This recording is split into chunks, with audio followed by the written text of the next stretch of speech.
Bienvenidos, esto es Radio Sefarad y estas son las noticias. Comenzamos con los titulares. Tras recibir 6 proyectiles desde Gaza, Israel responde. El ataque con cohetes atribuido a Israel en Damasco alcanzó a expertos militares iraníes. Tensión máxima en Moldavia tras descubrir un plan ruso para invadir el país.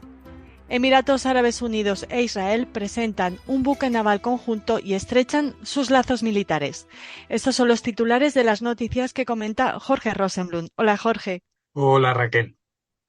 Comenzamos con la primera de ellas. Tras haber identificado 6 cohetes provenientes de Gaza, Israel bombardeó este jueves el enclave costero, un día después de una violenta redada en Cisjordania que dejó un balance de 11 palestinos muertos, entre ellos 6 milicianos. Según el comunicado del ejército israelí, la contraofensiva atacó un centro de fabricación de armas y un complejo militar pertenecientes a la organización terrorista Hamas. Los 6 cohetes lanzados anteriormente desde Gaza hicieron sonar las alarmas antiaéreas de las localidades israelíes de Ashkelon, Sderot y la zona que rodea la franja. 5 de ellos fueron interceptados por el sistema de defensa aérea y uno cayó en una zona despoblada. Bueno, respecto a los 11 palestinos muertos, la noticia, tal como llega, es que entre ellos había 6 milicianos, pero la verdad es que uno no se puede fiar de las cifras que se otorgan a través de las agencias de comunicación de los palestinos. Yo creo que más que 6 milicianos, es muy probable que los 11 muertos estuvieran combatiendo y disparando contra las fuerzas del orden, con lo cual no sé cuál sería la distinción entre quienes son milicianos y quienes son civiles armados, porque tampoco estamos hablando en este caso de ejércitos regulares. Lo que sí está claro es que hay una escalada de tensión en toda la zona que viene ya desde hace unos meses atrás. Eh, Hemos visto una serie de atentados muy violentos contra judíos tanto en Cisjordania como cerca de la zona de Gaza. eh, Ahora, tras los operativos del gobierno israelí para erradicar algunos focos terroristas importantísimos como los que todavía controlan el campo de refugiados de Jenin, se dan estas circunstancias de enfrentamientos armados importantes en los que hay personas muertas casi todos los días. Hoy han sido 11 y por eso salen los titulares. Cuando mueren israelíes en los atentados o cuando resultan heridos, pues esto no sube generalmente a los titulares de la prensa en español. Y bueno, los 6 cohetes no causaron víctimas porque Israel tiene un sistema que ha desarrollado el mismo para defenderse de esto, pero evidentemente el lanzar cohetes contra zonas pobladas es una especie de terrorismo aéreo que no atenta o no intenta atacar centros del ejército o del poder israelí, del gobierno israelí, sino simplemente población civil, niños, mayores, mujeres, quien sea que viva y esté al alcance de este material bélico. Continuamos. Un ataque con cohetes perpetrado el domingo en Damasco, que Siria atribuyó a Israel, alcanzó una instalación en la que se reunían funcionarios iraníes para avanzar en programas de desarrollo de capacidades de drones y misiles de los aliados de Teherán en el país árabe. Este ataque, junto con otros que tienen como objetivo infraestructuras del ejército sirio y sus aliados, reflejan una escalada en las acciones israelíes destinadas a frenar el creciente atrincheramiento de Irán en Siria. Los medios de comunicación estatales sirios hablaron el domingo de 5 muertos y 15 heridos, entre ellos civiles. Extraoficialmente se ha sabido que algunas de las víctimas se debieron a fuego antiaéreo sirio errante y que uno de los muertos era un ingeniero civil del ejército sirio que trabajaba en el Centro de Estudios e Investigación Científica de Siria, una institución militar que fabricó misiles y armas químicas. También habría resultado herido de gravedad un ingeniero de la Guardia Revolucionaria implicado en el programa de misiles iraní que fue trasladado a un hospital de Teherán, mientras que otros dos miembros de rango medio de la Guardia presentes en la reunión resultaron ilesos. Según ha trascendido, el objetivo bombardeado formaba parte de un programa encubierto de producción de misiles guiados dirigido por el Cuerpo de la Guardia Revolucionaria Islámica de Irán, país cuyo Ministerio de Asuntos Exteriores condenó lo que describió como ataques contra edificios residenciales en Damasco que mataron y mutilaron a ciudadanos sirios inocentes. En los últimos meses, Israel también intensificó los ataques contra aeropuertos y bases aéreas sirias para interrumpir el creciente uso por parte de Irán de líneas de suministro aéreo para entregar armas a sus aliados en Siria y Líbano, incluido Hezbollah. Bueno, ya ven que lo habíamos comentado en las noticias del lunes por la noche, el ataque en Siria, y que entonces todavía no teníamos todos los datos, pero ahora, aparte de saber las cifras que se arrojan, sabemos que la mayoría de los civiles muertos lo han sido por fuego, lo que en la guerra se denomina fuego amigo, es decir, que son baterías antimisiles sirias que fueron lanzadas, pero que erraron el tiro y que acabaron matando o hiriendo a la población siria. Esos son los civiles. En cuanto a los que fueron matados por el ataque supuestamente israelí, que Israel no desmiente y que no hay ninguna razón para pensar que no sea un ataque israelí, pues estaban miembros de la Guardia Revolucionaria iraní, científicos que lo que hacen es que ante la presión de Israel contra el envío de armas y misiles para reabastecer a a la milicia Hezbollah en Líbano para que ataque a la población civil israelí, pues han considerado que una mejor opción sería enseñarle a la gente de Hezbollah cómo fabricar este material. Entre otras cosas porque seguramente en Siria y también quizás en Líbano puedan tener acceso a los materiales para la construcción de estos misiles de forma bastante sencilla, algo que igual para Irán resulta incluso un poco más complicado y que en las últimas veces casi todos los intentos que han tenido de hacerles llegar estos materiales por vía aérea, pues se han topado con otros ataques similares de presuntamente la aviación israelí. Evidentemente, esta es una situación que se está prolongando mucho en el tiempo y que es una especie de guerra a baja intensidad entre Israel e Irán sobre territorio sirio, pero que, entre otras cosas, cuentan con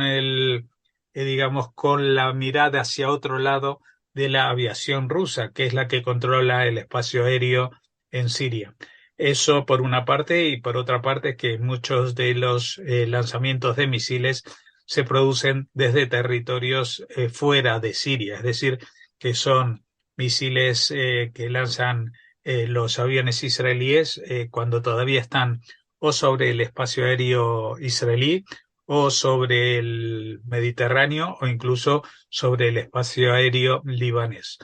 Así que bueno, esto lo comunicamos, esto es otro punto más para apuntar en esta lucha que cada vez se hace más encarnizada y que evidentemente por las señales que nos dan los intentos de Irán de establecerse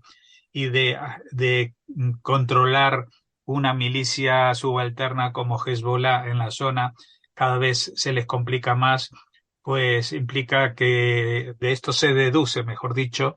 que la actuación de la aviación israelí está funcionando,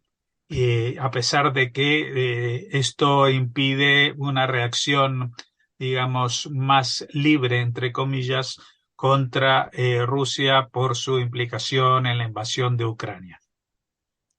Precisamente vamos a hablar de Rusia. En la próxima noticia, la presidenta de la República de Moldavia, la proeuropea Maya Sandu, aseguró hace apenas unas semanas que Rusia tenía planes para perpetrar un golpe de Estado en su país. Esta información la habría recibido de los servicios secretos ucranianos, informando de una conjura rusa para perpetrarlo. No sería la primera vez que Rusia ha tratado de desestabilizar Moldavia, país al que ocupa la región de Transnistria y que siempre ha estado en el punto de mira de Vladimir Putin. Transnistria ocupa más de 4.000 kilómetros cuadrados, aproximadamente el 13% del territorio de Moldavia. Ahora, tras el ataque de Rusia a Ucrania el 24 de febrero de 2022, Moldavia está en el ojo del huracán. Aparte de la crisis migratoria provocada por la guerra, la situación económica es catastrófica. Las tensiones políticas en la escena política entre prorrusos y proeuropeístas está al orden del día y el temor a verse envueltos en la guerra ucraniana quita el sueño a miles de moldavos. A este cuadro realmente adverso y complejo hay que añadirle el temor a que las tropas rusas no se detuvieran en su ofensiva sobre el Mar Negro en Ucrania y que, una vez conseguidos sus objetivos militares en esta región, prosiguieran hacia Chisinau o intentaran unir la base territorial ocupada en este país con la Transnistria ocupada, una tesis nada descabellada si tenemos en cuenta que la distancia entre Odesa y la capital Transnistria, Tiraspol, es de apenas 119 kilómetros. Ahora Rusia ha ido mucho más allá de las interferencias políticas y la escalada dialéctica contra la dirigencia moldava, sino que preparaba una operación militar de amplio calado que incluso pretendía un cambio político en Chisinau por la vía militar. Según la presidenta moldava, el intento de desestabilización contemplaba el ataque contra edificios estatales y la toma de rehenes, usando elementos subversivos con entrenamiento militar camuflados de civiles que emprenderían acciones violentas. El plan, según la información suministrada por los servicios secretos de Ucrania, consistía en utilizar a ciudadanos de Bielorrusia, Serbia y Montenegro con entrenamiento militar para cometer acciones violentas pretendiendo ser manifestantes y subvertir el orden constitucional. Y el objetivo final de esas acciones violentas disfrazadas de protestas por parte de la llamada oposición sería forzar el cambio de poder en Chisinau, acusaba la máxima mandataria moldava. Estas acusaciones han elevado la tensión entre el gobierno moldavo, conformado por europeístas abiertamente defensores de la integración del país en la Unión Europea, y la OTAN y el bloque opositor. Rusia ha negado las acusaciones. Bueno, evidentemente, si a Rusia le hubiera ido bien en el bloqueo del Mar Negro, especialmente en la zona de Odesa, pues otro pájaro hubiera cantado, ¿no? Ahora, por la situación actual de la invasión rusa en Ucrania, pues este objetivo parece muy lejano. Pero en realidad, cuando empezó el operativo así llamado operativo especial de las fuerzas rusas, que no esperaban encontrarse con tal resistencia en Ucrania, pues la idea era unir el territorio de Rusia, o por lo menos la parte oriental, donde están estas regiones anexadas de Lugansk y el Donbass en general, a las que sumar, como decimos, Odesa y la Transnistria, acechando a este país, Moldavia, y por otra parte cerrando la salida al mar de Ucrania, ¿no? Como decimos, la cosa no ha funcionado, han tenido que retroceder a la orilla del río, a la orilla oriental del Dnieper, y la lucha continúa ahí. Pero evidentemente esto no debería sorprender a nadie, porque ya lo han hecho en otras regiones y no hace tanto tiempo en la misma Georgia, con secciones del territorio que primero se desgajan y se proclaman independientes, luego se proclaman como parte de la Federación Rusa y finalmente emprenden una labor de acoso a las autoridades en el resto del país que ha quedado aún independiente. Esto también sucedió en Ucrania cuando en 2014 pues hubo estos enfrentamientos en la península de Yalta que desgajaron de la República de Ucrania y ahora, como decimos, pretendían que no solamente ampliasen la salida del Mar Negro, toda la orilla, al control ruso, sino que extenderla más allá a la ya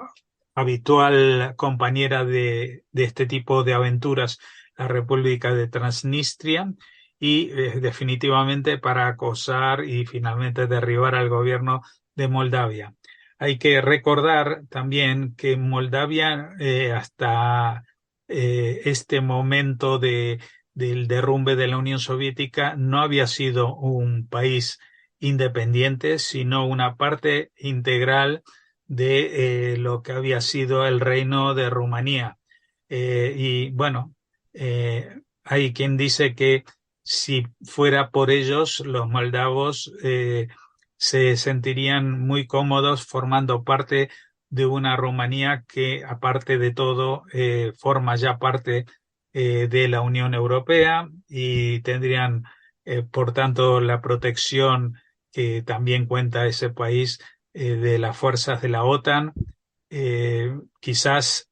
como tantos otros frentes de esta invasión rusa a Ucrania, termine empujando a esta fusión de países y su acercamiento a Occidente, tal como sucedió con países europeos más al norte, como Suecia y Finlandia, que en principio no formaban parte de la Alianza del Atlántico Norte, de la OTAN, pero que ante el atropello y eh, digamos, los impulsos bélicos de su vecino ruso, pues han decidido ingresar en ese organismo. Encaramos la última noticia de este informativo de hoy. Emiratos Árabes Unidos e Israel presentaron este lunes su primer buque no tripulado, creado conjuntamente, lo que ilustra sus crecientes lazos militares a medida que aumentan las amenazas marítimas en el Golfo. La nave, que cuenta con sensores y sistemas de imagen avanzados y puede utilizarse para la vigilancia, el reconocimiento y la detección de minas, fue presentada frente a la costa de Abu Dhabi durante la Exposición de Defensa Naval y Seguridad Marítima. La empresa israelí Israel Aerospace Industries quiere reforzar la cooperación con los Emiratos en defensa aérea y espera ayudar al rico país del Golfo a mejorar sus capacidades navales. En enero de 2022, otra empresa israelí, la de electrónica de defensa, Elbit Systems, informó que su filial en los Emiratos se adjudicó un contrato de aproximadamente $53 millones para suministrar sistemas a la Fuerza Aérea del país. Además, otras empresas de defensa emiratíes e israelíes trabajan en el desarrollo de un sistema autónomo contra drones. Sí, esto nos da la pauta, esta noticia, del porqué, entre otras, del acercamiento tan estrecho que Emiratos Árabes eh, está teniendo con Israel en estos últimos años desde la firma de los acuerdos de Abraham. Todavía no se han cumplido 3 años y se ha avanzado muchísimo en algunos terrenos, especialmente en el terreno de la cooperación militar, algo que sonaría totalmente impensable hace 5 años nada más, ¿no? Es decir, que Israel desarrolle una arma de última generación en cooperación y sociedad con un país árabe parecía algo totalmente imposible. Sin embargo, Emiratos Árabes Unidos es, como se sabe, un país árabe pequeño, pero con muchos recursos económicos. Estamos hablando de un capital muy interesante para sus vecinos, especialmente los vecinos chiitas de Irán, que desde hace tiempo tienen los ojos puestos en conseguir influencia y poder en esa zona. pero los emiratíes pues se resisten a entrar en esa esfera, también en el plano religioso, también en el plano de la vida. Todos somos conscientes de que ciudades como Abu Dhabi son símbolo hoy en día de lujo, de altos estándares y de una cierta occidentalización, algo que acerca a este país árabe en particular, a Israel, y supongo yo, aunque no podría asegurarlo porque no estoy en condiciones de tener los detalles de estos acuerdos militares, que básicamente Emiratos Árabes Unidos lo que pone es el capital para el desarrollo de este tipo de armamentos que también una vez que se presentan, por ejemplo, en esta exposición de defensa naval, pueden ser adquiridos por otros países árabes sin tener el, entre comillas, San Benito de que es un arma israelí, porque también es un arma desarrollada por Emiratos Árabes Unidos, lo cual amplía mucho las capacidades de mercado para este tipo de armas en esta zona tan convulsa del planeta y en momentos en que la industria armamentística más tradicional, es decir, aquella liderada por grandísimas potencias o que lo fueron, como Estados Unidos, Rusia o China, pues ha entrado en cierta fase de declive. Rusia porque ha demostrado de que ha perdido el tren tecnológico y lo está demostrando día a día en la invasión en Ucrania. China porque hasta ahora muchos de sus sistemas no han sido probados en combates reales. Y Estados Unidos porque es muy reticente a compartir sus secretos militares, digamos, desde su